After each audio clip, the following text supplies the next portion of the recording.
Hana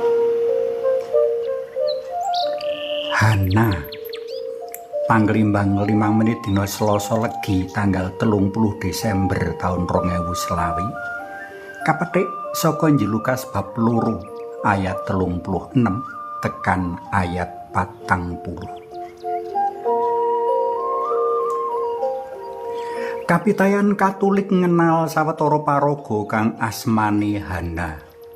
Paraga-paraga mau banget ing unju ing kapitayan, mula ya prayoga dadi tepa lan tulodo. Sepisan Hana bojone Elkana, panjenengane banget gentur ing pangarep-arep.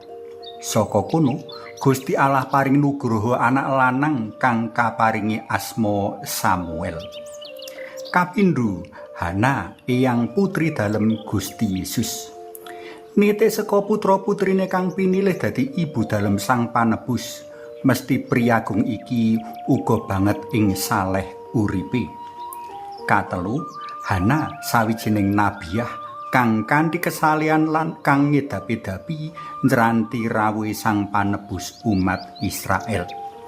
Panglimbang kita dina iki bakal ngrembug bab nabiyah Hana, wanita sepuh saleh kang banget ing ngrasakake kabegjan. Jeneng Hana utawa Ana ngemu teges sih nugra dalem Gusti utawa sih kamurahan dalem Gusti. Kanthi jeneng iki kaajab sadawane urip Hana bisa ngrawuhake utawa aweh paseksen bab sih nugra dalem Gusti kang mesti luber maturah-turah tumrap manungsa. Santo Lukas nggambarake Hana minangka paraga kang kontemplatif alias asrah sumarah marang Allah jroning donga lan panglimbang sabda. Patine bojone ora ndadekake uriping ngenes lan klukru. Sewalike Hana malah banjur nyaket Gusti lan masrahake uripe amung kanggo memuji lan mulyakake panjenengane wae. Uripe ing padaleman suci kang linambaran donga lan poso sakdawane wektu nggambarake iba taneke kahanan rohanine. Durung meneh pakulinan maneges manglimbang sabda dalem Gusti awan bengi sinambitan kendhat ngluhurake Gusti tansaya nambahi kasuciane. Mula wis kaya ora bisa kapisahake antara dheweke karo Allah kang sinewaka ing telenging padaleman suci. Saka kono sakeh pitutur gunem lan kekidungane mratandhakake karsa dalem Allah piyambak. Mula Hana dening Santo Lukas sinebut minangka nabi wanita utawa nabiyah marga dadi sambung tutuk dalem Gusti. Amung wong kang kaya mengkene iki kang lumrah kepareng nyumurupi sih kanugrahan dalem Allah kang kawedhar sacara mligi kaya dene wong Jawa kang menawa kepingin weruh sing jenenge Wahyu uga kudu nglakoni kanthi gentur luwih dhisik. Hana kepareng menangi rawuh dalem jabang Mesias wahyu kaslametan dalem Allah kang rawuh ing padaleman suci. Mripat rohanine kang linatih langsung tanggap marang kahanan. Ing panyawang rohanine kanton cahya manter ing sakupenge raga si jabang.